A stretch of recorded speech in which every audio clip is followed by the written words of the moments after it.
আসসালামু আলাইকুম। বাংলাদেশের প্রধান গোয়েন্দা সংস্থা এনএসআই বা ন্যাশনাল সিকিউরিটি ইন্টেলিজেন্সের প্রধান পদে এলো এক বিশাল পরিবর্তন।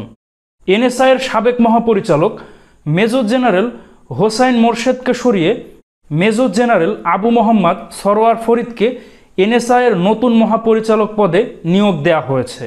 কে এই মেজর জেনারেল সরওয়ার ফরিদ, কি তার পরিচয়? নবনিযুক্ত এনএসআই প্রধান মেজর জেনারেল আবু মোহাম্মদ সরওয়ার ফরিদ বাংলাদেশ সেনাবাহিনীর একজন 2 তারকা পদমর্যাদার জেনারেল অফিসার।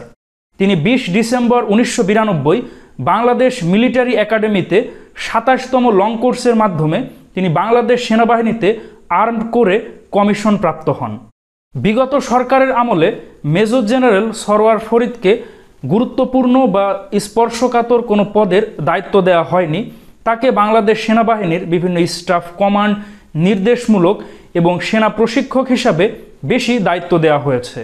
এছাড়া তিনি বাংলাদেশ মিলিটারি একাডেমির অ্যাডজুটেন্ট হিসাবে দায়িত্ব পালন করেছেন।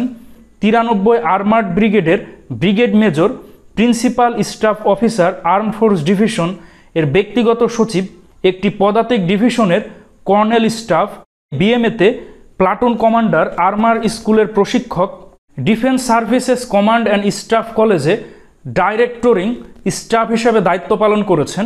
এছাড়া তিনি ন্যাশনাল ডিফেন্স কলেজের সশস্ত্র বাহিনী ওয়ার কোর্সের ডাইরেক্টরিং স্টাফ হিসাবে দায়িত্ব পালন করেন। তিনি সাজোয়া কোর্পস সেন্টার ও স্কুলে জেনারেল স্টাফ অফিসার, পাশাপাশি সেনা প্রশিক্ষক এবং ডক্ট্রিন বিভাগের জেনারেল স্টাফ অফিসার হিসাবে দায়িত্ব পালন করেন।